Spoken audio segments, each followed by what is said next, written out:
আয় আয় চাঁদ মামা টিপ দিয়ে যা, চাঁদের কপালে চাঁদ টিপ দিয়ে যা। এই লাইনটা কারো অজানা নয়। হুম। সো এই লাইনটা সবার পরিচিত। কারণ সবার দেখা গেল যে বাবা-মা, দাদা-দাদি, নানা-নানি উনারা ছোট বেবি কোলে নেওয়ার পরে হয়তো এটা বলে থাকেন যে খুশি করার জন্য বাচ্চাকে অথবা কোনো কিছু দেখানোর জন্য। বিশেষ করে চাঁদটাকেই দেখায় বেশি সৌন্দর্যের প্রতীক হিসেবে, রাইট? সো আয়, আয় চাঁদ মামা শিশুটাকে চাঁদ দেখানো হচ্ছে। আমি এই বাংলা লাইনটাই এখানে লিখলাম বেসিক্যালি। মা শিশুকে চাঁদ দেখাচ্ছেন। হুম, মা শিশুকে চাঁদ দেখাচ্ছেন। আচ্ছা, কখনো কি খেয়াল করেছো যে মা নিজে চাঁদ দেখছেন নাকি শিশুকে চাঁদ দেখাচ্ছেন? দুটাই কিন্তু। মা নিজেও দেখছেন, শিশুটিকেও দেখাচ্ছেন, তাই না? কিন্তু যদি আমরা একটু খেয়াল করি তাহলে বেসিক্যালি মা চাঁদটা দেখবে ওইটা কিন্তু ফোকাস করা হয় নাই। ফোকাস করা হয়েছে মা তার শিশুকে বা সন্তানকে চাঁদ দেখাচ্ছেন, তাই না? আসলেই ওইটা। যে মা তার সন্তানকে বা শিশুকে চাঁদ দেখাচ্ছেন। এইখানে বেসিক্যালি মা কাজটা করছে না, কাজটা করাচ্ছে। যে তুমি দেখো, এই যে বাবা দেখো কত সুন্দর একটা চাঁদ। ফুল মুন একদম বড় দেখা যাচ্ছে। পূর্ণিমাও পড়েছে অনেক সুন্দর দারুণ লাগছে পূর্ণিমার চাঁদ। সো মা শিশুকে চাঁদ দেখাচ্ছেন। এই টাইপের বাক্যগুলোতে বেসিক্যালি এই টাইপের বাক্যগুলোতে সাবজেক্ট নিজে কিছু করে না। সে অন্যকে দিয়ে করায়, অন্যকে কিছু করায়, অন্যকে কোনো কিছু করতে সাহায্য করে বা কোনো অর্ডার দেয় আরকি। বিষয়টা ঐরকম। সো এই টাইপের বাক্যগুলোতে যে ক্রিয়াটা ইউস করা হয়েছে, এই যে ক্রিয়া দেখাচ্ছেন, এটা একটা ক্রিয়া। মানে আমরা ইংলিশে যদি বলি তাহলে এটাকে বলতে পারবো আমরা হচ্ছে একটা ভার্ব। ক্রিয়া বা ভার্ব। তো ফ্যাক্ট হচ্ছে এই যে দেখাচ্ছেন যে ক্রিয়াটা বা যে ভার্বটা এটাই হচ্ছে একটা ইংলিশে আমরা যদি ভার্ব বলি তাহলে এটাকে বাংলাতে বলা হয় হচ্ছে প্রযোজক ক্রিয়া। একটু খেয়াল করো। প্রযোজক। আমি এখানে লিখছি প্রযোজক ক্রিয়া। আমার লিখা একটু বিশ্রী ভাই ছোটবেলা থেকেই এবং এটা নিয়ে আমি অনেক সাফার করেছি। চেষ্টা করছি যেন ক্লিয়ার করা যায় যেহেতু পড়াচ্ছি। সো যদি বাই নেচার্স কিছু না বুঝো তাহলে আমাকে একটু ক্ষমাসুন্দর দৃষ্টিতে দেখবা। আচ্ছা, প্রযোজক ক্রিয়া মানে যে বাক্যে কর্তা নিজে কিছু করে না, অন্যকে দিয়ে করায়। হ্যাঁ, নিজে কিছু করবে এটা ফোকাস পাবে না বেসিক্যালি। অন্যকে দিয়ে করাবে। আর ওই বাক্যে যে ভার্বটা ব্যবহার করা হবে, ক্রিয়াটা ব্যবহার করা হবে, ওইটাই হচ্ছে প্রযোজক ক্রিয়া। আর এই ভার্বটাকে বা ক্রিয়াটাকে যে প্রযোজক ক্রিয়াটা আছে, এটাকে যদি আমি ইংলিশে বলি বা ইংরেজিতে বলি, সেটাকে বলা হয় হচ্ছে কজেটিভ ভার্ব। আমি সুন্দর করে লিখছি এখানে, কজেটিভ ভার্ব। মানে সাবজেক্ট নিজে কিছু না করে অন্যকে দিয়ে করাবে। ওই বাক্যে যে ভার্বটা ব্যবহার করা হবে, that verb will be called as a causative verb. Clear? আচ্ছা। সো আজকে বেসিক্যালি আমাদের আলোচনার বিষয় পজিটিভ ভার্বই। আমি আ দেখি একটা ক্লাস নিচ্ছি, নেই। দেখি তোমরা বুঝো কিনা। আশা করছি যদি ক্লাসটাতে সাথে লেগে থাকো, রিথিংক এর সাথে লেগে থাকো, তাহলে ডেফিনিটলি এই ক্লাসটাতে তুমি পজিটিভ ভার্বের ক্লাসটাতে তুমি এরপর থেকে পজিটিভ নিয়ে তোমার সমস্যা হবে না। এই পজিটিভটা কেন গুরুত্বপূর্ণ? Why? আমরা কেন শিখবো এটা? আমি যদি ৩ টা স্টার দেই, ১ নাম্বার হচ্ছে কমপ্লিটিং সেন্টেন্স এর ক্ষেত্রে আছে না? তোমাদের কত নম্বর টপিকটা যেন ভুলে গেছি। যাই হোক, এই কমপ্লিটিং সেন্টেন্স এর ক্ষেত্রে ১-২ টা বাক্য তোমার পজিটিভ এর ইউস করতে দিয়ে দেয়। এমনভাবে দিয়ে দেওয়া যায় যে তুমি চাইলে পজিটিভ ইউস করতে পারো। যদি পজিটিভ ভার্ব ইউস করে তুমি কমপ্লিটিং এর বাক্যটা পূর্ণ করো, টিচাররা অনেক খুশি হয়। ধরে ফেলতে পারে যে ছেলেটা তো অনেক জানে, এই মেয়েটা তো অনেক জানে। হ্যাঁ? আর বুঝা যায় যে মানে এই যে বাক্যটা দেখবে, এটার পরে একটা এক্সপ্রেশন পড়ে, পজিটিভ একটা এক্সপ্রেশন পড়ে। আর আমি যদি অন্য কিছুতে ধরি, অনেক সময় দেখা গেল যে রাইট ফর্ম অফ ভার্বস এ অনেক সময় না, প্রায় সময় থাকে, পজিটিভ ভার্ব থাকে। কিভাবে থাকে, কেমনে সলভ করতে হবে এটা আমি যাচ্ছি পরে আস্তে। আপাতত মাথায় রাখো যে পজিটিভ ভার্বটা কাকে বলে? কোনটা? বাংলাতে বললে কোনটাকে ধরি? ওইটাই। আচ্ছা গেল। যদি এই জিনিসটা ক্লিয়ার হয়ে থাকে তাহলে একবার বলে ফেলো রিথিং সেরা। হ্যাঁ? আর অবশ্যই নোট করে ফেলবা, হ্যাঁ? ওকে তাহলে যদি ক্লিয়ার হয়ে থাকে আমরা একটু ক্লিন করছি এটা। ক্লিন করে অন্য একটা যাচ্ছে। আমি তো বাংলাতে দেখালাম যে প্রযোজক ক্রিয়াটা কি? হুম? এখন আমি ইংরেজিতে একটা বলি, একটা বাক্য দেখাই। দেখো। Ah sorry. I feed him. Feed এর অর্থ কি কেউ তোমরা জানো? যদি না জানো তাহলে একটু খেয়াল করে নিও। ফিড এর অর্থ হচ্ছে খাওয়ানো। ওই যে আমরা ফিডার বলি না ফিডার? ছোটবেলায় অনেকেই দুধ খাওয়ায় বাচ্চাকে। ফিডার শব্দটা আসছে ফিড থেকেই। হুম? মানে ফিডার দিয়ে যা দিয়ে খাওয়ানো হয়, বেসিক্যালি ভার্বটা হচ্ছে খাওয়ানো। এখন আই ফিড হিম মানে আমি তাকে খেয়ে ফেলি না রে ভাই। এটা হচ্ছে আমি তাকে খাওয়াই। বেবিজ হতে পারে। অথবা আ সন্তান হতে পারে যে মুখ তুলে হাত তুলে খাইয়ে দিচ্ছে, মুখে তুলে খাইয়ে দিচ্ছে। এরকম আছে অনেকেই। যাই হোক, I feed him আমি তাকে খাওয়াই। এখানে কিন্তু আমি খাচ্ছি না। আমি খাচ্ছি? না ভাই, আমি কিন্তু খাচ্ছি না। I feed him আমি তাকে খাওয়াচ্ছি। এই যে তাকে খাওয়াচ্ছি না, এই যে নিজে না করে সাবজেক্ট নিজে না করে অন্যকে দিয়ে করাচ্ছে, এটাই হচ্ছে একটা কজেটিভ ভার্ব। এটাই হচ্ছে একটা কজেটিভ ভার্ব। ক্লিয়ার? আচ্ছা। সো কজেটিভ ভার্বটা যদি অলরেডি বুঝতে পারছো যে আসলে কি হবে না হবে, কেমনে কি হবে না হবে। আচ্ছা, এই টাইপের বাক্যগুলা তোমরা তোমাদের প্রতিদিনকার লাইফে এক্সাম হোক, স্পিকিং হোক সবকিছুতে লিখতে হতে পারে। ম্যান্ডেটরি এটা আসলে কিছু আ থাকবে, বাক্য থাকবে কিছু স্পিকিং এর সিচুয়েশন তৈরি হয়ে যাবে। তখন এই টাইপের বাক্যগুলা না বলে তুমি উপায় পাবা না। আচ্ছা, I feed him মানে এই ফিড ভার্বটা হচ্ছে পজিটিভ ভার্ব। মানে যেটা অলরেডি বলছি, সাবজেক্ট নিজে কিছু না করে অন্য কাউকে দিয়ে করো। মাথায় রাখো আমি লাইনটা কেন ফোকাস করছি? Why am I focusing on this line? একটাই কারণ যে এটা সামনে বুঝতে হবে। মানে সামনে আমি যে লাইনটা বুঝাচ্ছি এই লাইনটা সামনে অনেকবার আসবে। অনেকবার। যে তুমি যদি এই লাইনটা ক্লিয়ার না থাকে তোমার মাথায়, তুমি এরপরের লেকচারই বুঝবা না। আমি তো চেষ্টা করছি কিন্তু তোমারও চেষ্টা থাকতে হবে। আর চেষ্টা থাকার জন্য আগে জিনিসগুলো বুঝো। এজন্য আমি আগে বাংলা দিয়ে শুরু করেছি। মনে হয়তো মানে আমার কাছে মনে হচ্ছে যে তোমরা হয়তো ভুলে গিয়েছো মানে ভুলে এটা চিন্তা করেছো যে স্যার ইংলিশের টিচার না? ইংলিশ ক্লাস নেওয়ার কথা না? উনি বাংলা পড়াচ্ছেন কেন? ওই যে মা শিশুকে চাঁদ দেখাচ্ছেন, এটাও তুমি পাবা।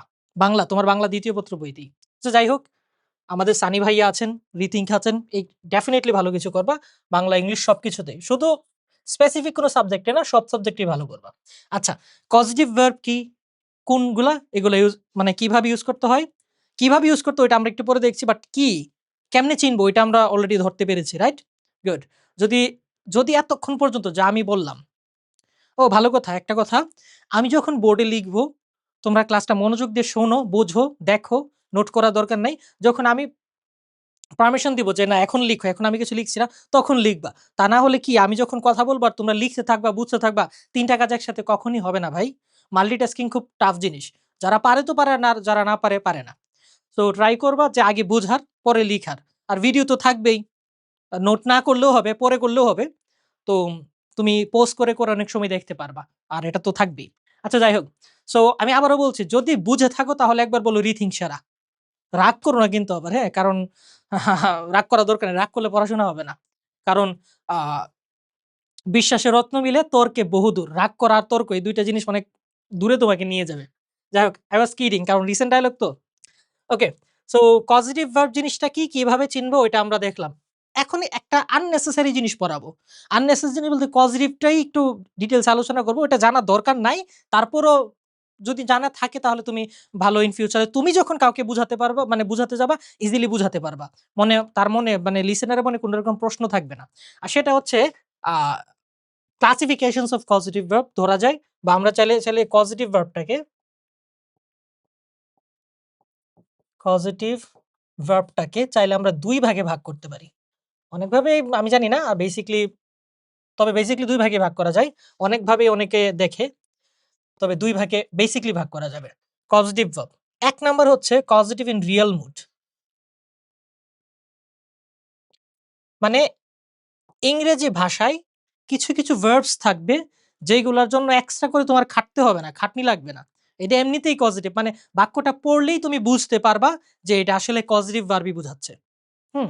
আর আরেকটা হচ্ছে পজিটিভ ইন অ্যাসিস্ট্যান্ট মুড।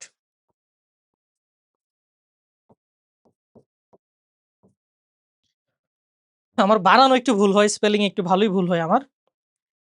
যাই হোক, একটু যদি হয়ে থাকে তাহলে ক্ষমা সুন্দর দৃষ্টিতে দেখবা। কারণ আমি সবসময় এরকম ভাই। একটা ফোকাস করতে গেলে আরেকটা ফোকাস হয় না। যখন ভালো বোঝাতে যাই তখন স্লিপ অফ হ্যান্ড অনেক কিছুই হয়ে যায়। সো ক্ষমা সুন্দর দৃষ্টিতে দেখবা। সো কজলিভ ভার্বটা বেসিক্যালি ২ প্রকার। ২ প্রকার বলতে পারি আমরা। রিয়াল মুড আর হচ্ছে অ্যাসিস্ট্যান্ট মুড। এখন রিয়াল মুডটা আগে বুঝি, অ্যাসিস্ট্যান্ট মুডটা পরে দেখা যাবে। কিছু ইংরেজি ভার্ব আছে যেগুলা সবসময় বুঝা যাবে, অটোমেটিক্যালি বুঝা যাবে যে এটা রিয়াল মুড। যেমন আমি ফর এক্সাম্পল ধরি, ইনফর্ম যদি আমি একটা ধরি, ইনফর্ম। ইনফর্ম মানে কি? অবগত করা, জানানো। ওকে। শো, শো মানে হচ্ছে কি? কোন কিছু দেখানো। তারপর হচ্ছে ফিড, ওই যেটা আমি একটু আগে লিখেছিলাম। যদি মনে থাকে তোমাদের। ফিড মানে হচ্ছে খাবানো, ঠিক আছে? ফিড মানে হচ্ছে খাওয়ানো। তারপর যদি আমি ধরি ড্রেঞ্চ, পান করানো। ড্রেঞ্চ মানে হচ্ছে পান করানো। ওকে। সো তারপরে যদি আমি আরো চিন্তা করি, আমি এখন তোমাদেরকে পড়াচ্ছি না? টিচ।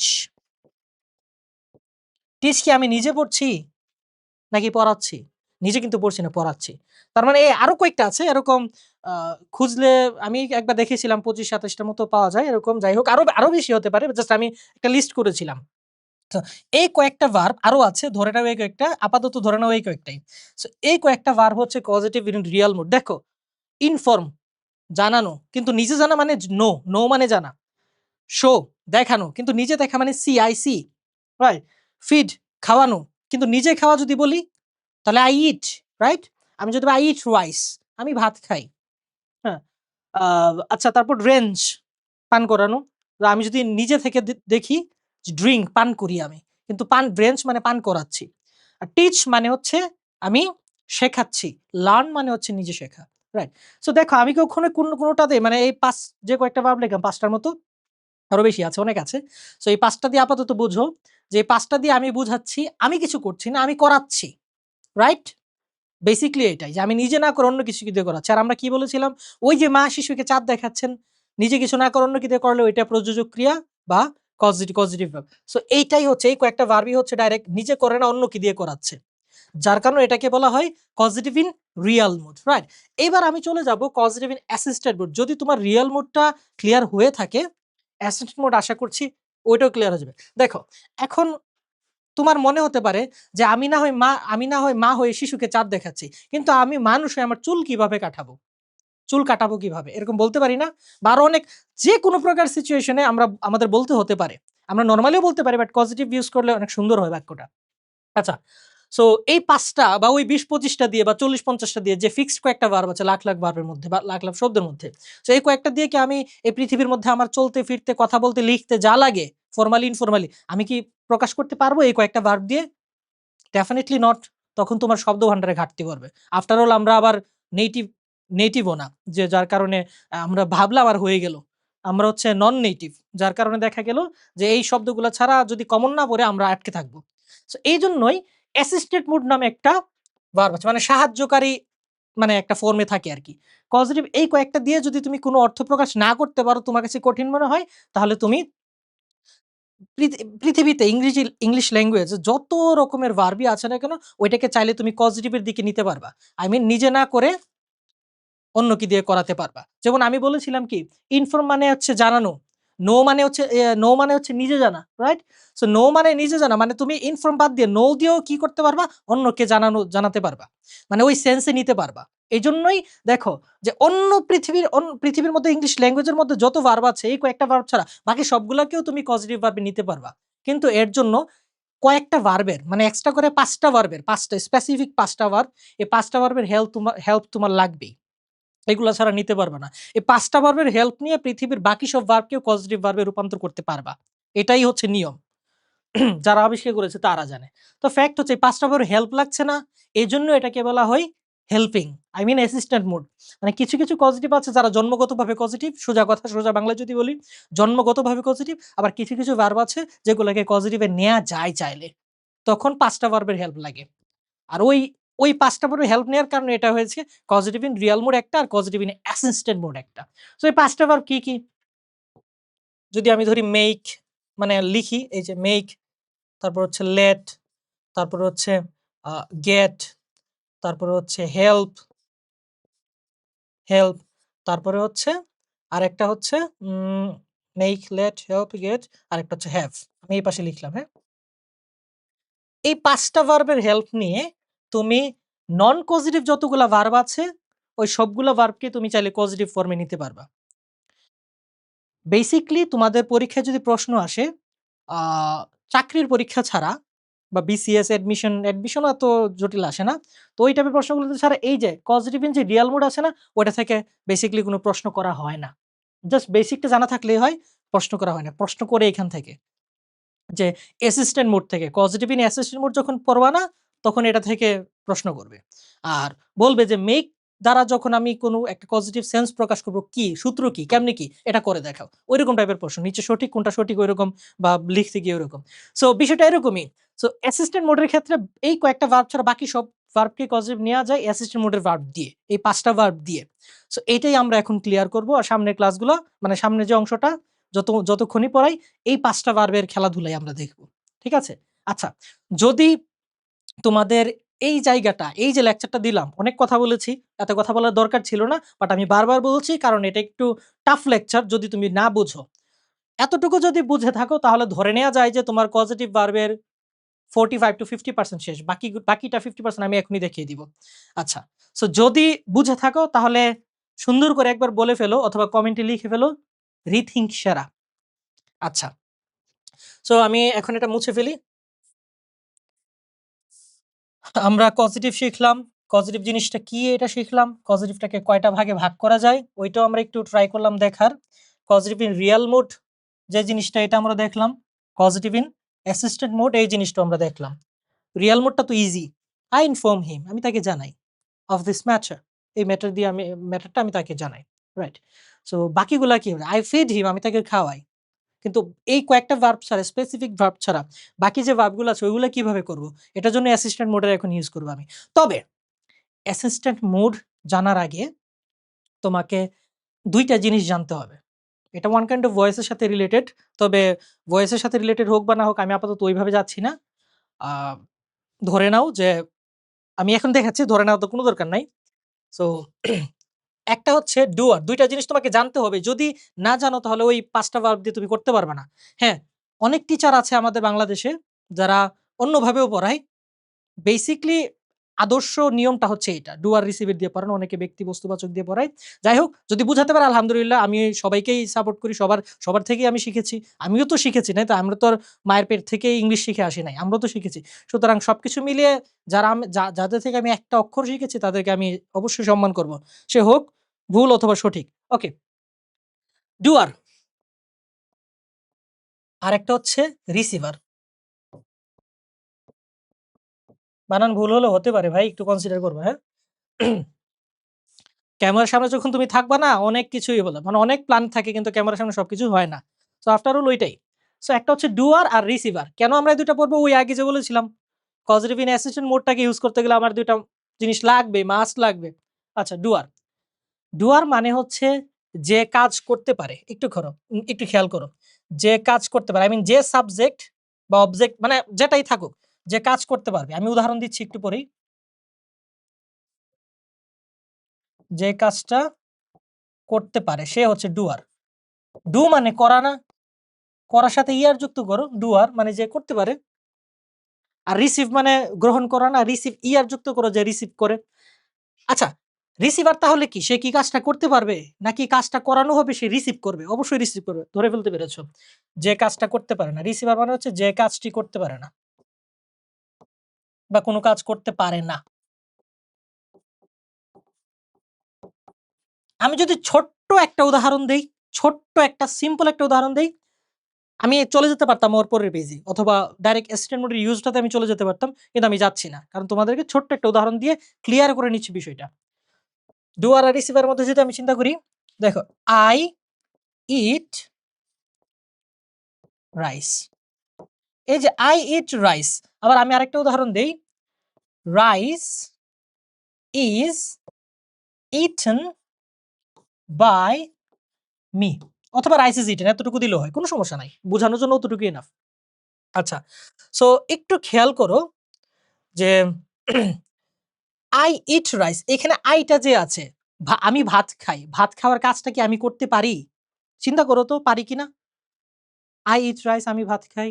আমি ভাত খাই, আই ইট রাইস। হ্যাঁ, করতে তো পারি। ভাত খাওয়ার কাজটা তো আমার দ্বারা হয়। করতে পারছি না। এই আই হচ্ছে এখানে ডুয়ার। বিষয়টা ক্লিয়ার? আচ্ছা। আর দেখো তো, এখন আমি আরেকটা, রাইস ইজ ইটেন, অথবা আমি যদি বলি rice is eaten by me, এখানে রাইস কি খাওয়ার কাজটা করতে পারে? সরি, একটা জিনিস বলতে ভুলে গেছি। আই ইট রাইস, খাওয়ার কাজ। কাজটা হচ্ছে খাওয়া। আই মিন হচ্ছে ভার্ব। সো এই খাওয়ার কাজটা কি আই করতে পারে কি পারে না? যদি পারে সে ডুয়ার। আচ্ছা, এইখানে তো ইটেন বা ইজ ইটেন যেটাই বলি, খাওয়ার কাজই ধরতে গেলে ঘুরে ফিরে কি প্যাসিভ সেন্সে আছে আরকি, আর কিছু না। সো দেখো তো এই ইজ ইটেন খাওয়ার কাজটা এই যে সাবজেক্টটা আছে রাইস করতে পারে কিনা দেখো তো, একটু মনোযোগ দাও তো, চিন্তা করো তো। রাইস ইজ ইটেন, রাইস নিজে কি নিজে খায়? এটা এটা possible? Is it possible? No, definitely not.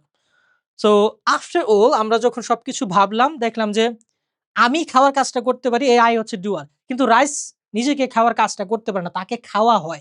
Rice is eaten by me. If we make the translation তাহলে আমাদেরকে বলতে হবে আমরা ভাত খাই, ভাত আমাদেরকে খায় না। তার মানে rice is eaten by me মানে রাইসটা নিজেকে নিজে খাওয়ার কাজ করতে পারে না, এজন্য এটা হচ্ছে একটা রিসিভার। ঠিক আছে? ডুয়ার, রিসিভার জিনিসটা কি বোঝা গেল? আচ্ছা। সো একটু চিন্তা করো, ডুয়ার যে কাজটা করতে পারে, রিসিভার যে কাজটা করতে পারে না। গেল। উদাহরণ দিলাম, আই ইট রাইস, ভাত খাওয়ার কাজটা আমি করতে পারি। দ্যাট মিনস আমি হচ্ছে ডুয়ার, আমি কাজটা করছি directly or indirectly, right? And then rice is eaten by me, রাইসটা আমার দ্বারা খাওয়া হয়, রাইস নিজেকে নিজে খেতে পারে না। তার মানে rice is eaten by me, ওইখানে রাইসটা ইটেনের কাজটা করতে পারে না, খাওয়ার কাজটা করতে পারে না, এটা হচ্ছে রিসিভার। আমি একটা কথা কিন্তু বারবার রিপিট করছি, আমি একটা কথা বারবার রিপিট করছি, তার কারণ একটাই, তোমাদেরকে ইনাফ সময় দেওয়া এবং তোমাদেরকে টাইম দেওয়া to understand about this matter, right? Okay, যদি ডুয়ার এবং রিসিভার নিয়ে তোমাদের বিষয়টা কনফিউশনটা ক্লিয়ার হয়ে থাকে তাহলে একবার বলে ফেলো রিথিঙ্ক সেরা। আচ্ছা। আর যদি নোটও হয়ে থাকে তাহলে আরেকবার বলো যে রিয়াদ ভাই এবং রুদ্র ভাই দুজনেই সেরা। সো আমি এটা আসলে বলছি তোমাদেরকে এনাফ টাইম দেওয়ার জন্য যে আসলে একঘেয়েমি লাগে একটা বোর্ডের দিকে তাকিয়ে থাকতে, মানে মিনিটের পর মিনিট, ঘন্টার পর ঘন্টা তাকিয়ে থাকতে একটা একঘেয়েমি লাগে। সো এগুলো বলি এমনিতেই, জাস্ট কিডিং। আর এটা হচ্ছে রিসেন্ট টপিক, তো আমি রিসেন্ট ভাইরাল ডায়লগ, একটু মজা না করলে হয়? সারা জীবন তো পড়াশোনা করি আমরা, বহুত পড়াশোনা করি। বুদ্ধি করে পড়াশোনা করলে এত কষ্ট করা লাগে না। আর বুদ্ধি করে পড়াশোনা করলে শর্টকাট, মানে শর্টকাট না, মানে অল্প পরিশ্রমে ভালো রেজাল্ট করা যায়। আর এটা করার জন্য রিথিং এর সাথে লেগে থাকতে হবে। আচ্ছা,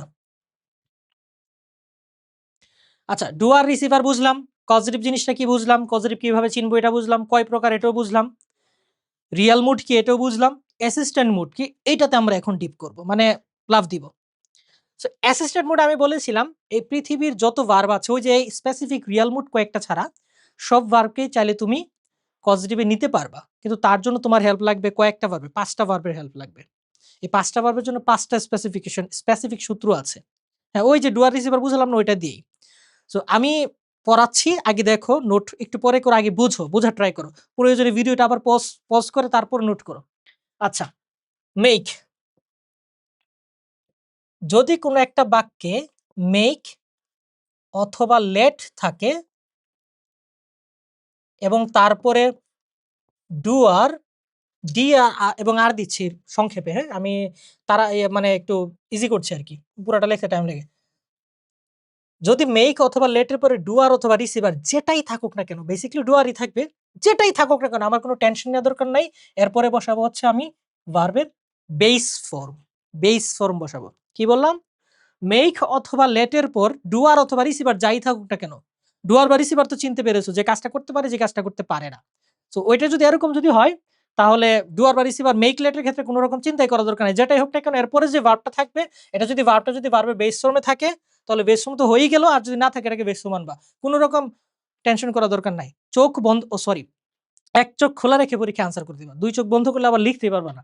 আচ্ছা, মেক লেট, এরপরে ডুয়ার বা রিসিভার থাকলে ভার্বের বেস ফর্ম বসবে। তারপর আমি একটু যাই হেল্পের ক্ষেত্রে, 5টা ভার্ব আছে, আমি বলেছিলাম যে একটা হচ্ছে মেক, লেট, হেল্প 3টা, গেট আরেকটা হচ্ছে হ্যাভ, এই 5টা। গেট আরেকটা হচ্ছে হ্যাভ, এই 5টার ব্যবহার আমরা শিখবো। অলরেডি একটার ব্যবহার, দুইটার ব্যবহার আমাদের শেষ, দুইটাই এনাফ। দেখো এইবার আমি চলে যাচ্ছি যে মেক শেষ, লেট শেষ, এবার চলে যাচ্ছি হেল্পের ক্ষেত্রে। যদি কোনো একটা বাক্যে হেল্প থাকে তাহলে এরপরে সবসময় ডুয়ার থাকবে, রিসিভার থাকবে না, কখনোই রিসিভার থাকবে না। অন্তত আমি পাই না। হ্যাঁ, থাকতে পারে। আমি তো আর নেটিভ স্পিকার না বা নেটিভ মানুষ না যে আমি ইউরোপে জন্মগ্রহণ করেছি, আমেরিকা, ব্রিটেন ওইগুলাতে জন্মগ্রহণ করেছি, ব্রিটিশ ওইগুলাতে, ব্রিটিশ বাচ্চা না আমি। সুতরাং থাকে বা না থাকে ওইগুলা তো খেয়াল করি নাই, দরকারও নাই। আমার যা দরকার তাই দিব আমি। সো হেল্প এর পরে যদি ডুয়ার থাকে, ডুয়ারই থাকবে বেশিরভাগ। আমি আজ পর্যন্ত পাই নাই। থাকলেও যদি থাকে তাহলে কমেন্টে জানিয়ে দিও, আমারও নতুন শেখা হবে। সো ডুয়ার, ডুয়ার হেল্প এর পরে যদি ডুয়ার থাকে তাহলে তুমি ২ টা জিনিস আনতে পারবা। ভার্বটাকে বেস ফর্মও আনতে পারবা আগেরটার মতো, অথবা চাইলে ইনফিনিটিভ আনতে পারবা। ইনফিনিটিভ। ইনফিনিটিভ মানে কি? ইনফিনিটিভ মানে হচ্ছে টু প্লাস ভার্বের বেস ফর্ম, আর কিছু না। টু প্লাস ভার্বের ভার্ব ইন বেস ফর্ম। তার মানে আমরা কি বললাম? মেক বা লেট এর পরে ডুয়ার বা রিসিভার থাকলে ভার্বের বেস ফর্ম, হেল্প এর পরে ডুয়ার থাকলে ভার্বের বেস ফর্ম অথবা ইনফিনিটিভ। ২ টার যে কোনো একটা থাকলেই তুমি দিবা। কোনো সমস্যা নাই। তবে আধুনিক যুগে, আধুনিক আধুনিক যুগে তোমার সবচাইতে বেশি ইউজ করা হয় ভার্বের বেস ফর্মটা। হ্যাঁ, ২ টা দিলে কোনো সমস্যা নাই। ২ টা যেকোনো একটা দিলেও কোনো সমস্যা নাই। তবে ২ টা যদি অপশনে থাকে এ, বি, এ, সি এরকম টাইপের কিছু একটা, তাহলে ট্রাই করবা যেন ভার্বের বেস ফর্মটা চুজ করা যায়। ২ টাই সঠিক, কিন্তু আধুনিক গ্রামারে এইটা ইউজ করা হচ্ছে বেশি। ডান? আচ্ছা। সো আমরা মেক, লেট দেখলাম, হেল্প দেখলাম। এবার গেট দেখি। Get, get. গেটের পরে যদি ডুয়ার থাকে, গেটের পরে যদি ডুয়ার থাকে, ডুয়ার যেন কি ওই যে কাজটা করতে পারে। গেটের পরে যদি ডুয়ার থাকে তাহলে হয়ে যাবে infinitive. Infinitive.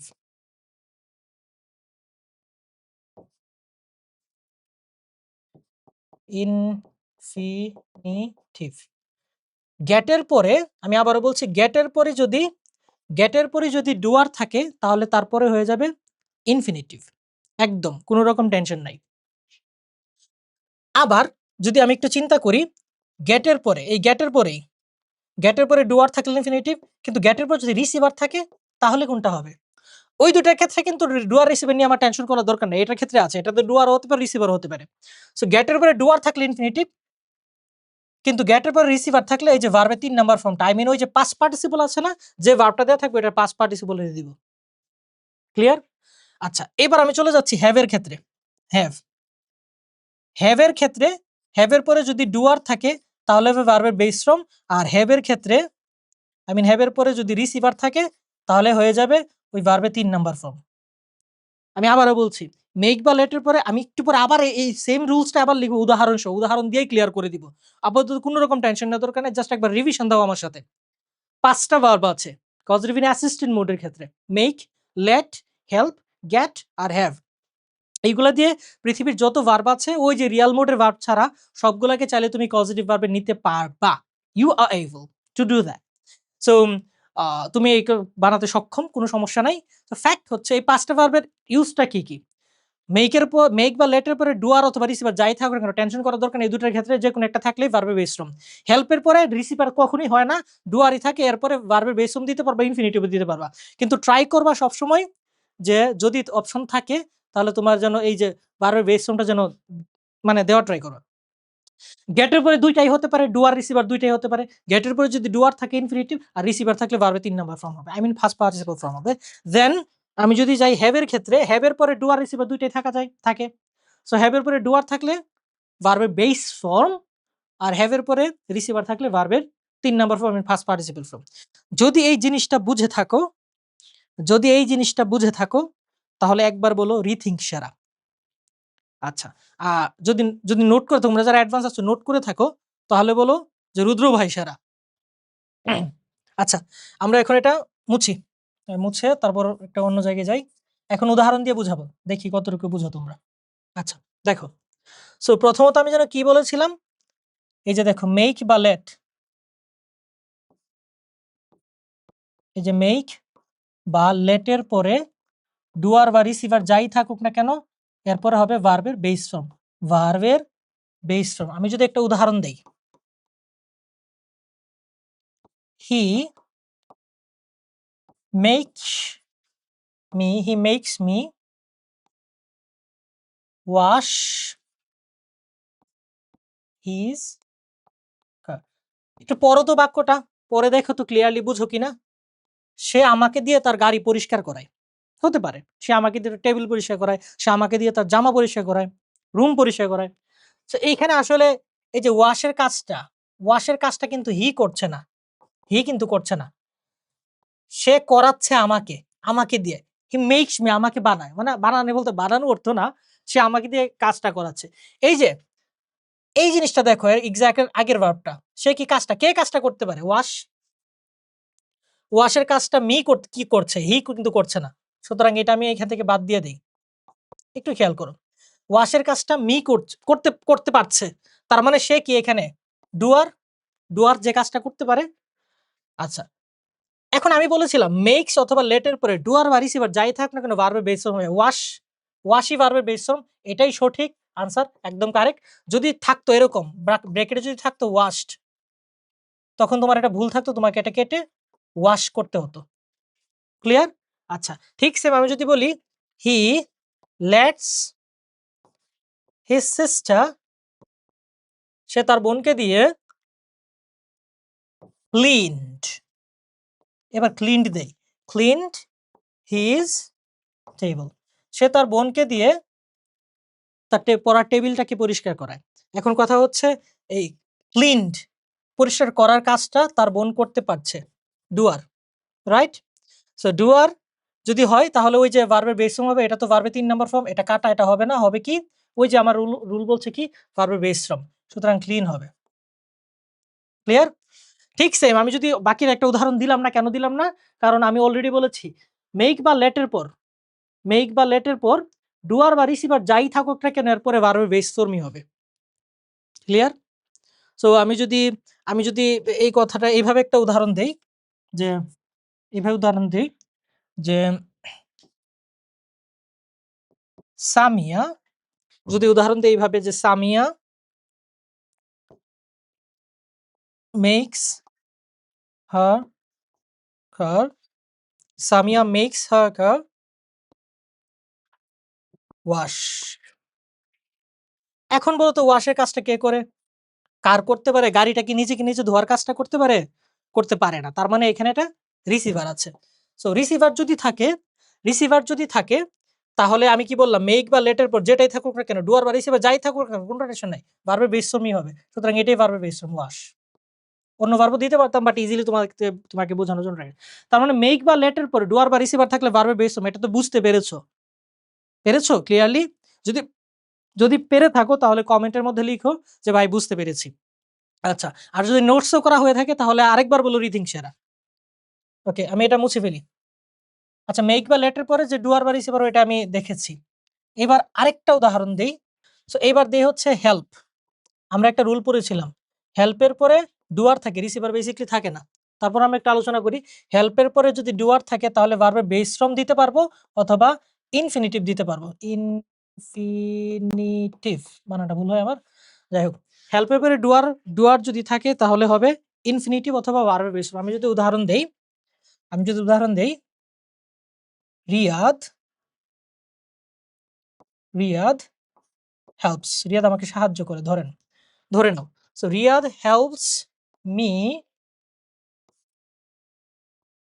understood, Riyad helps me understood the grammar, Riyad আমাকে হেল্প করে ওই গ্রামারটা আন্ডারস্ট্যান্ড বুঝার ক্ষেত্রে। আচ্ছা, আমি বলেছিলাম না ডুয়ার বা রিসিভার যায়, হেল্পের পরে ডুয়ার বা যে হেল্প আছে না, ডুয়ার বা রিসিভার এই কাজটা কি করতে পারছে? আন্ডারস্ট্যান্ড, আন্ডারস্টুড মানে বোঝার কাজটা কি রিয়াদ করতে এই মি করতে পারছি? পারছি তো, সে তো আমাকে বোঝাচ্ছে, আমি তো ট্রাই করলে পারছি না? মানে আমার এবিলিটির মধ্যে আছে। সুতরাং এটা হচ্ছে ডুয়ার। তো আমি কি বলেছিলাম হেল্পের পরে যদি ডুয়ার থাকে তাহলে ভার্বের বেস ফর্ম হবে এই আন্ডারস্টুড, তো ভার্বের ৩ নাম্বার ফর্ম ভাই।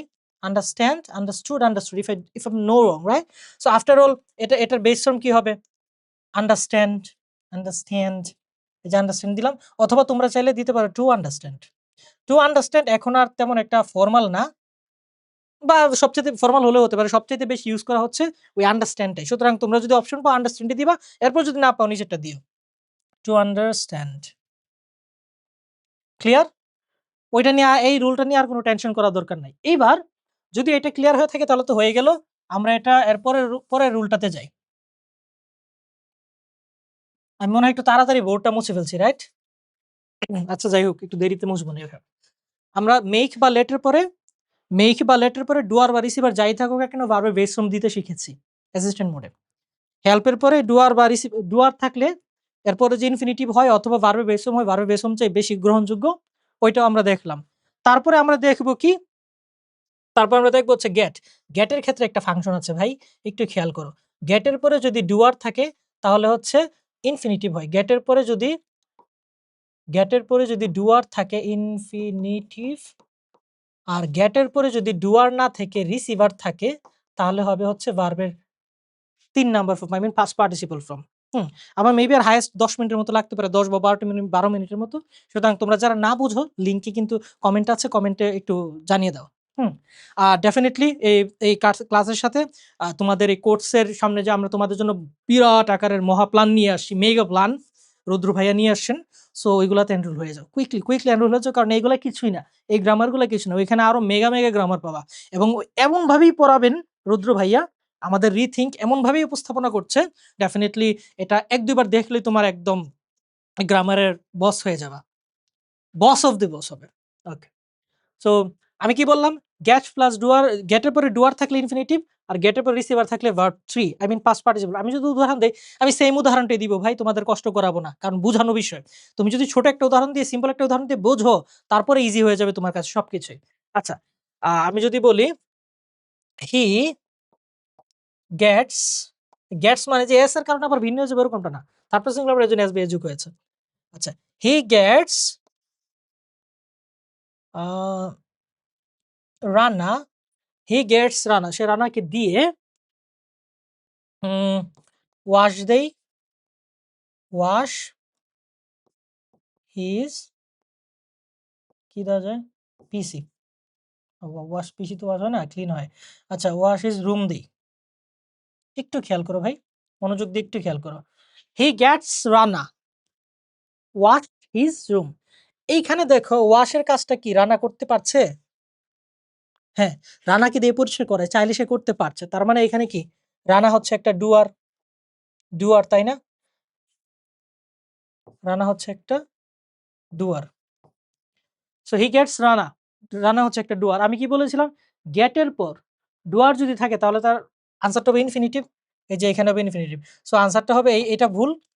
হি gets Rana to wash, to to wash his room. Same টাইপের রুলটাই, মানে এই রুলটা আমি এখন যদি উদাহরণ দেই, গেটের পরে রিসিভার থাকলে verb 3, I mean first participle form হবে। সুতরাং আমি সেম উদাহরণটাই দেই, হি গেটস হিজ রুম। আচ্ছা, রুম ক্লিন হয় ভাই, ওয়াশড হয় না। আমি যদিও দিয়ে দিয়েছি, একটু মিলিয়ে নিও। ক্লিন দেই এবার, একটু চেঞ্জ করি। He gets his room clean, সে তার রুমটা পরিষ্কার করায়। কাকে দিয়ে করায় এটা এখনো বলে নাই, কাকে দিয়ে করায় এখনো বলে নাই। বলা হোক বা না হোক এটা আমার জানা দরকার নাই, তুমি বাক্যটা পড়ো।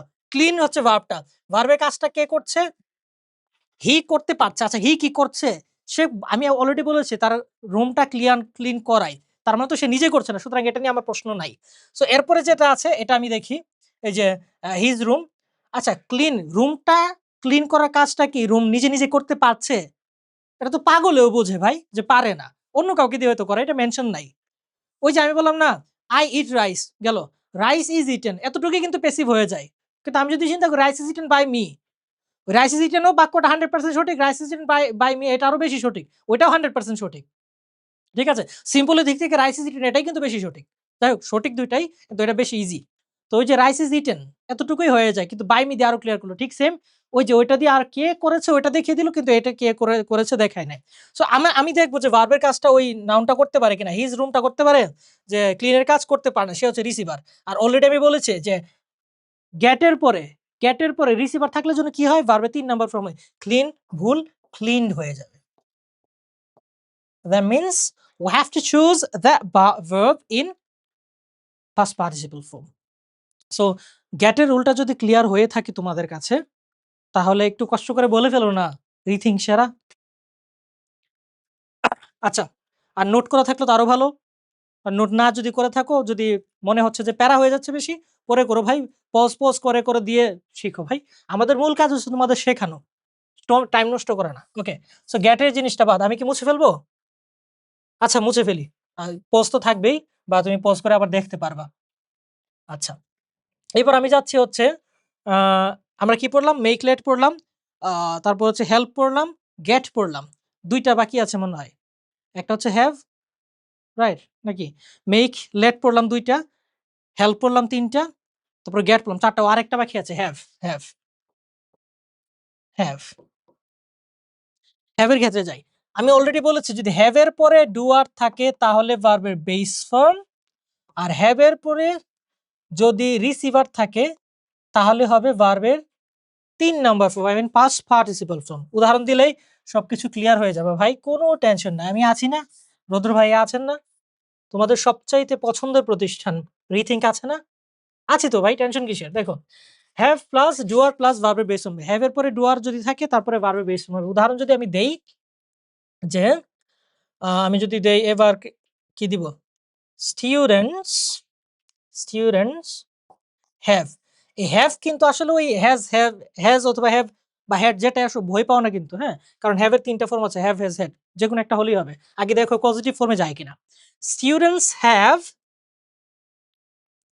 Students have this note, students have this note, আর এই নোটটা স্টুডেন্ট কি করে, দেখো, স্টুডেন্টস হ্যাভ দিস নোট, আমি যদি বলি এখানে ডু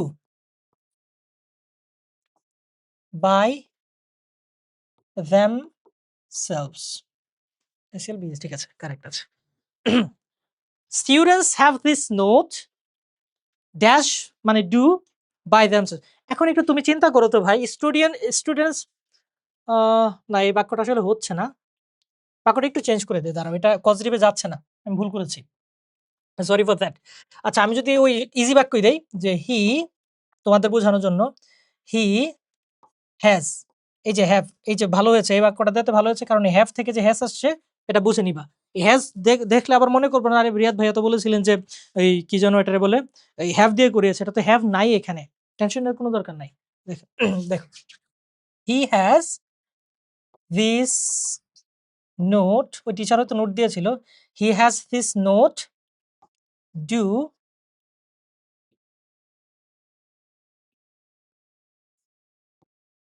বাই, আমি যদি ধরি Kona, he has this note dash by Kona. এখন আমার প্রশ্ন হচ্ছে, তোমাকে যদি আমি ধরি যে এইখানে নোটটা করছে কে, নোটটা কি হি করছে, মানে তার নোটটা সে করছে, নাকি কনাকে দিয়ে করাচ্ছে, তার বোন হতে পারে, সো কনা বড় বোন হতে পারে, সো কনাকে দিয়ে করাচ্ছে। তার মানে এখানে কিন্তু বেসিক্যালি সে কাজটা করছে না, ডু এর কাজটা করছে হচ্ছে কনা, রাইট? সরি সরি সরি, উল্টা বলেছি, ডু। দেখো, ডু, এই নোট, ডু এর কাজটা কিন্তু কনা করছে, কিন্তু ডু এর কাজটা কি নোট করতে পারছে? মানে সে নোটটা তার বোন কণাকে দিয়ে করিয়েছে, কিন্তু সে নোটটা কি নিজে নিজে করতে পারছে? অথবা আমি যদি আহ, তোমার এই অংশটা বাদ দিয়ে দেই, পরীক্ষায় থাকবে না এরকম ভাবে যে মানে বাদই দেওয়া থাকবে, আমি দিয়েছি ক্লিয়ার করার জন্য, ধরো বাদ দিয়ে দিলাম হি হ্যাজ দিস নোট। আচ্ছা আমি কি নোট বানানটা ভুল করেছি? এই নাম্বারটা আগে দেখতে পারো তো, এর আগে মানে যেটা লিখেছি যদি নোট বানানটা ভুল থাকে ঠিক করে নিও। হি হ্যাজ দিস নোট ডু, এতটুকু যদি আমি দেই তাহলে কি হবে? এবার তোমরা চিন্তা করো, উল্টার সাথে মিলাও। এক্সাক্টলি উল্টার সাথে মানে হ্যাভ প্লাস হ্যাভ এর পরে যদি ডুয়ার থাকে তাহলে ভার্বের বেস ফর্ম হবে। আর হ্যাভ এর পরে যদি রিসিভার থাকে তাহলে ভার্বের 3 নাম্বার ফর্ম হবে। এখন কথা হচ্ছে ডু এর কাজটা কি এই এই নোটটা করতে পারছে? হি হ্যাজ দিস নোট ডান। এখানে চাইলে কিন্তু বলা যায় যে সে কাজটা করছে। কিন্তু এই যে দেখো এখন আমি দিলাম বাই হার, ধরো তাকে দিয়ে করিয়ে দিল, মানে কোনো একটা মেয়েকে দিয়ে করিয়ে নিল, তার বোনকে দিয়ে অথবা তার সহপাঠীকে দিয়ে। এবার দেখো দিস নোটটা কি আসলে নিজের কাজটা করতে পারছে, ডু এর কাজটা করতে পারছে? পারছে না। যেহেতু পারছে না, হি হ্যাজ দিস নোট, ওই যে বললাম না রিসিভার, এটা রিসিভার, তো কি হবে, এটা এই অংশটা ভুল, এটা আনসারটা হবে ডান, ভার্বে 3 নম্বর ফর্মটা হবে ডান। ক্লিয়ার? আচ্ছা এবার আমি যদি এইটার রুলটা দেই, ওই ঠিক সেম বাই হার না দিয়ে, বাই হার এই লাইনটা পরে কিন্তু বোঝা যাচ্ছে যে সে তার নোটটা নিজে নিজে না করে অন্যকে দিয়ে করাচ্ছে, সিম্পল। কিন্তু আমি যদি এইখানে ধরি যে এই সেম রুলটাই দেই, হি এবার হ্যাড দেই, পাস্ট টেন্সে দেই। হ্যাঁ ভাই, একটু পাস্ট টেন্সে দেই, টেনশন নিও না। এই হ্যাভ দিয়ে পড়ালাম, রুলে দিয়েছি হ্যাভ, কিন্তু এখানে দিলাম হ্যাজ, এখানে দিলাম হ্যাড, ওরকম টেনশন না। হ্যাভ ভার্বি মানে হচ্ছে তিনটা, হ্যাভ, হ্যাজ, হ্যাড, এই তিনটা। So he had, he had his note, he has his note do দিলাম। এবার এটা তো হচ্ছে না, হচ্ছে না। আমি একটা উদাহরণ চিন্তা করি, যদি রিসিভার দিয়ে দিলাম, হ্যাভ প্লাস হ্যাভের পরে যদি ডুয়ার থাকে, হি হ্যাড কণা, হি হ্যাড কণা, কি দেওয়া যায়, ওয়াশই দেই, মাথায় আসছে না কিছু। হি হ্যাড কণা ওয়াশ হিজ ক্লোথস। তোমার বড় বোন বা ছোট বোন তোমার কাপড় মাঝে মধ্যে হয় না, মাঝে মধ্যে যে ফেলে দিলাম, এই শার্টটা একটু ধুয়ে দিই, একটু ইমার্জেন্সি কাজ আছে, আমি পারছি না, এরকম হয় না? হতে হতে পারে। যাই হোক, দেখো, হি হ্যাড কণা, হি হ্যাড কণা পাস্ট টেন্সে ছিল, ওই হ্যাভ থেকে কিন্তু হেড আসছে, হ্যাভ থেকে কিন্তু হেড আসছে। হি হ্যাড কোনা ওয়াশ। এখন দেখো তো ওয়াশের কাজটা কোনা করতে পারছে কি পারছে না? পারছে, তাই না? ওয়াশের কাজটা যদি কোনা করতে পারে তাহলে কিসে? ডুয়ার। আর ডুয়ার থাকলে যেন কি হবে? ভার্বের বেস ফর্ম ওয়াশ, ওয়াশই থাকবে। যদি ওয়াশড থাকতো তাহলে ভার্বের ৩ নম্বর ফর্ম থাকতো, এটাকে ওয়াশ বানাতে হতো। সুতরাং এটাই আনসার সঠিক। তো ইন টোটালি আমরা দেখলাম কি, কি দেখলাম? পজিটিভ ভার্ব কি? পজিটিভ ভার্ব কিভাবে চিনবো? বাংলা এটাকে কি কেমনে ধরা হয়? তারপর আমরা ছিল পজিটিভ ভার্বের ক্লাসিফিকেশনস। তারপরে আমরা দেখলাম কি? ক্লাসিফিকেশনের মধ্যে রিয়াল মুড কোনটা, অ্যাসিস্ট্যান্ট মুড কোনটা। রিয়াল মুডের ভার্বগুলা ছাড়াও বাকি সব ভার্বগুলাকে কিভাবে পজিটিভ ভার্ব আমি রূপান্তর করতে পারবো ওই ৫ টা ভার্বের হেল্প নিয়ে, ওইটা আমরা দেখলাম। এর অ্যাপ্লিকেশন উইথ এক্সাম্পলস আমরা দেখলাম। ঠিক আছে? আচ্ছা, এখন আমি এটা মুছে একটু রিমাইন্ডার করে দেই। রিমাইন্ড বলতে রিমাইন্ডার না, একটু ওই রুলসগুলো আবার একটু স্টাডি করি। দেখো, কয়টা রুল গেল ওইগুলো নিয়ে? দেখো, আমি একটু ইজি করে দিচ্ছি। ইজি করে দিচ্ছি হচ্ছে মেক, লাস্ট রিভিশন, এটা লাস্ট রিভিশন, এরপর আর রিভিশন হবে না। মেক, লেট, এরপরে ক্লাসে শেষ করে দিব। সুতরাং একটু মনোযোগ দাও। যারা এতক্ষণ না মানে বুঝো নাই ক্লিয়ারলি, এখন ট্রাই করে একটু বুঝে যাবে। ক্লিয়ারলি দেখো, মেক লেটের পরে যদি ডুয়ার বা রিসিভার যাই থাকুক না কেন, বেসিক্যালি ডুয়ারই থাকবে, ওই ভার্বের বেস ফর্ম হবে ১ নাম্বার। সো আমি অনেকগুলো রুল, টোটাল ৬টা বা ৭টা এরকম স্ট্রাকচার দিয়েছি, ওইটা বাদ। নরমালি চিন্তা করো। তারপর হচ্ছে হেল্প। হেল্পের পরে যদি হেল্পের পরে কখনোই মাথায় রাখবা রিসিভার থাকে না, থাকলেও থাকতে পারে, যদি বের করতে পারো তাহলে আমাকে দেখিও। হেল্পের পরে যদি ডুয়ার থাকে তাহলে ভার্বের বেস ফর্মও হতে পারে অথবা হতে পারে ইনফিনিটিভ। ইনফিনিটিভ আমি আবার রিভিশন দিচ্ছি, ইনফিনিটিভ। কিন্তু ডুয়ার ফর্মটা বেশি চলে। এজন্য তোমরা ডুয়ার ফর্মটা ইউজ করবা। হ্যাঁ, কোনো এমসিকিউ বা অন্য কোনো কারণে বা কোথাও যদি তুমি না দেখো যে বেস ফর্মটা নাই কিন্তু ইনফিনিটিভ আছে, তখন ইনফিনিটিভ দিবা। এছাড়া দেওয়ার দরকার নেই। এরপর এছাড়া ভার্বের বেস ফর্মই দিবা। বাই এনি চান্স যদি তোমার এমন প্রশ্ন আসে শূন্যস্থান পূরণ, ওই যেটা তোমার পরীক্ষায় আসবে, শূন্যস্থান পূরণে আসতে পারে, রাইট ফর্মে আসতে পারে, তখন আবার কি যেন এটা বলে, কমপ্লিটিং সেন্টেন্সে আসতে পারে। তো তখন হলে তোমার যা ইচ্ছা তা দাও, কাটার কারো কোনো স্কোপ নাই, কাটার কোনো সুযোগই নেই। কোনো টিচার পারবে না কাটতে। আচ্ছা, ৩ নাম্বার। ৩ নাম্বার যদি আমি ধরি, ওই কি যেন বললাম, আ গেট। এবার আমি একটু ইজি করি। গেট আর হেল্প ২ টা একসাথে করে ফেলি। যেহেতু আমরা পড়েছি গেটের পরে ডুয়ার থাকলে ইনফিনিটিভ, গেটের পর রিসিভার থাকলে ভার্বের ৩ নাম্বার ফর্ম। আমি পাস্ট পার্টিসিপল। আর যদি হ্যাভ এর পরে ডুয়ার থাকে বেস ফর্ম, আর হ্যাভ এর পরে ৩ নাম্বার ফর্ম থাকলে ওই ভার্বের পাস্ট পার্টিসিপল। সুতরাং ইজি করে ফেলি। গেট অথবা হ্যাভ এর পর, গেট অথবা হ্যাভ এর পর যদি রিসিভার থাকে তাহলে ভার্বের ৩ নাম্বার ফর্ম। কোন রকম টেনশন নাই। তারপর যদি আমি ধরি আবার গেট, গেটের পরে যদি ডুয়ার থাকে তাহলে হচ্ছে ইনফিনিটিভ। ইনফিনিটিভ মানে টোটাল ৬ টা বা ৭ টা রুলকে আমি ৫ টা রুলে নিয়ে আসছি। আর লাস্টে হচ্ছে হ্যাভ এর পরে যদি ডুয়ার থাকে তাহলে হবে ভার্বের base form. Last revision must খেয়াল করো, মেক বা লেটের পর ডুয়ার বা রিসিভার থাকলে ভার্বের বেস ফর্ম হবে। কোনো রকম টেনশন নাই। হেল্পের পর ডুয়ার থাকবে, রিসিভার কখনোই থাকবে না। আ হেল্পের পর ডুয়ার থাকলে ভার্বের বেস ফর্ম হবে অথবা ইনফিনিটিভ হবে। উদাহরণ দিয়েছে কিন্তু একটু আগে। গেট অথবা হ্যাভ এর পর রিসিভার থাকলে ভার্বের ৩ নাম্বার ফর্ম হবে। আচ্ছা, হেল্প এর পর ডুয়ার থাকলে ভার্বের বেস ফর্মটাই টানবা বেশি, ইনফিনিটিভও দেওয়া যায়, সমস্যা নাই। ২ টা থাকলে এটা ট্রাই করবা। আর হচ্ছে গেট এর পর ডুয়ার থাকলে ইনফিনিটিভ, ওই টু প্লাস ভার্বের বেস ফর্ম। আর হ্যাভ এর পর ডুয়ার থাকলে ভার্বের বেস ফর্ম। ওকে। সো এতটুকু ছিল হচ্ছে তোমাদের কজেটিভ ভার্ব। এইবার তোমরা দেখো ক্লাসটা একটু মনোযোগ দিয়ে তো শেষ করেছো, নোটও করেছো হয়তো টুকটাক। আর যদি না করো তাহলে ভিডিওটা সেভ করা থাকবে, রেকর্ডেড থাকবে।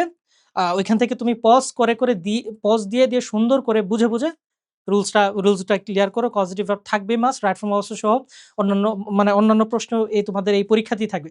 মাস্ট একটা না একটা জায়গায় তো থাকবেই। প্রশ্নপত্রটা কিন্তু অনেক বড়। অনেকগুলা প্রশ্ন থাকে। গ্রামারে অনেক 60 মার্ক থাকে, রাইট? সো 60 মার্কের গ্রামারের কোথাও না কোথাও এটা থাকবে, মাস্ট থাকবে। সো একটু চিন্তা করো যে যেহেতু একটা মার্ক সিউর তুমি কমন পাচ্ছ, তাহলে কেন তুমি এটাতে একটু ফোকাস করবে না? ক্লাসটা কিন্তু আহামরি কিছু না।